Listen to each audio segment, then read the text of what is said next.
Habitant en Lorraine, il aurait été dommage que je ne te parle pas de cet oiseau, emblème de l'Est de la France. Mon fils Félicien a capturé les images de cet oiseau emblématique à l'étang de l'Indre, une réserve naturelle située dans le petit village de l'Indre-Basse en Moselle. Il y a énormément d'autres oiseaux dans ce petit paradis ornithologique. Aujourd'hui, intéressons-nous à la cigogne. La cigogne blanche est une grande espèce d'oiseau échassier de la famille des Ciconidés. Son plumage est principalement blanc, avec du noir sur les ailes. Ses longues pattes sont rouges, elle a un bec long, droit, et rouge également. Elle mesure entre 1 mètre et 1,15 m du bout du bec au bout de sa queue. Son envergure est comprise entre 1,55 m et 2,15 m. Et elle mesure entre 1 mètre et 1,25 m de haut. Les mâles sont un peu plus grands que les femelles. La cigogne blanche est une grande migratrice. Elle hiverne dans les zones tropicales d'Afrique subsaharienne, jusqu'en Afrique du Sud ou sur le sous-continent indien. Lors de sa migration entre l'Europe et l'Afrique, elle évite la traversée de la mer Méditerranée, en réalisant un détour à l'est, ou à l'ouest par le détroit de Gibraltar. Car les courants ascendants de l'air dont elle a besoin ne se forment pas au-dessus de l'eau. Elle fera quelques pauses sur son trajet. Lorsqu'elle vole, elle a le cou tendu en avant, et ses longues pattes dépassent de sa courte queue. Elle quitte son aire de reproduction d'été en août et septembre en Europe, s'envolant vers le sud rejoindre l'Afrique. Les cigognes sont en couple la plupart du temps, mais migrent en groupe. Et restent rassemblées en grands groupes dans son quartier d'hiver africain. Elles peuvent être plus d'1 millier d'individus. Vu le nombre, tu te doutes bien qu'elles ne viennent pas toutes de France. Au printemps, vers mars, la cigogne remonte et revient en Europe et ailleurs. La cigogne est carnivore. Elle consomme un large éventail de proies animales, insectes, limaces, escargots, vers, poissons, grenouilles, lézards, petits mammifères et petits oiseaux. Elle trouve la plupart de sa nourriture au sol et dans l'eau peu profonde. D'ailleurs, chez nous en Lorraine et Alsace, on voit les cigognes suivre les tracteurs lors des récoltes ou les fauchages, avec sa démarche lente et régulière, ne s'arrêtant que lorsqu'elle trouve une proie dérangée par le tracteur. Elle chasse principalement pendant la journée. Elle avale les petites proies, mais tue et déchiquette les plus grosses avant d'en avaler les morceaux. La cigogne blanche construit son grand nid de branches dans les arbres, sur les bâtiments, ou sur une plateforme bâtie par l'homme et prévue à cet effet.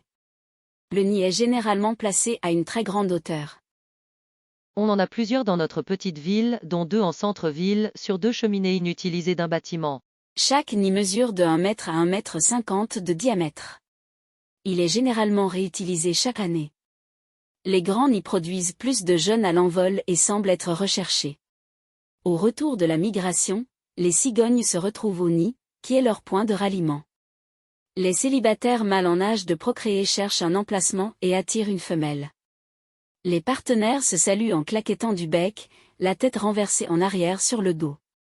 Ça fait un sacré boucan lorsque tu habites à proximité. Écoute.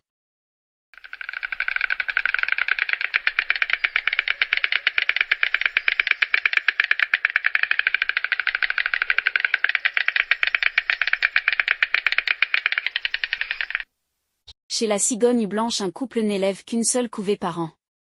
La femelle pond 4 œufs en moyenne. Les 2 parents couvent, ensemble ou à tour de rôle. Les œufs commencent à éclore 33 jours après. Les cigognos, oui c'est le nom des bébés, les plus faibles ou trop petits sont parfois tués par leurs parents lorsque les ressources alimentaires se font insuffisantes.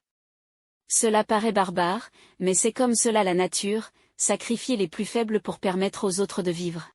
Les parents nourrissent les cigognos en régurgitant de grandes quantités de nourriture au fond du nid. Cette nourriture est composée, pour les petits, de vers de terre et d'insectes. L'eau est versée directement du bec de l'adulte dans celui des jeunes. Les cigognos quittent le nid vers leurs 2 mois. En France, où l'espèce avait presque disparu dans les années 1970, est actuellement en progression. En 2020, on compte 4500 couples. Dans les autres pays, elle est également en constante augmentation, grâce aux efforts de conservation. Elle reste néanmoins un oiseau assez rare en Europe occidentale. L'industrialisation, les changements de méthodes agricoles, les drainages des marais et l'usage intensif de pesticides entament le déclin de la cigogne blanche au XIXe siècle. Il n'y en avait plus en Belgique, Suède, Suisse et Pays-Bas. L'espèce a cependant été réintroduite depuis avec succès. C'est un oiseau quasi menacé encore. Dans les années 1980, la population des cigognes était tombée à moins de 9 couples nicheurs dans tout le haut de la vallée du Rhin. Dans cette zone, les efforts de conservation ont réussi à accroître considérablement les populations, en posant des plateformes et grâce aux actions de l'Association pour la protection et la réintroduction des cigognes en Alsace-Lorraine. La cigogne blanche ne craint pas l'être humain tant qu'elle n'est pas dérangée, et niche souvent sur les bâtiments.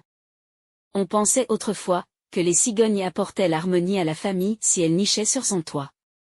Qu'un village comptant beaucoup de nids de cet oiseau ferait une bonne moisson. Et que l'animal pouvait prédire le temps par son comportement. Son espérance de vie est de 20 à 30 ans. La cigogne blanche est emblématique de l'Alsace. Elle est également un symbole de la Biélorussie. Une célèbre légende conte que la cigogne blanche est chargée d'apporter les bébés aux jeunes parents. Le caractère durable de ce mythe du nouveau-né est possiblement lié au fait qu'il remédie à l'inconfort de parler de procréation à des enfants. Ce mythe est toujours entretenu avec des utilisations dans les faire-part de naissance, ou dans les dessins animés. Voilà mon ami, tu connais presque tout sur la cigogne blanche. J'espère que cette vidéo t'a plu. Dans ce cas, n'oublie pas le pouce levé. Si tu ne veux rien rater, abonne-toi, c'est gratuit. Je te laisse mon ami et te dis à samedi prochain pour une nouvelle aventure. N'oublie pas que la nature est précieuse.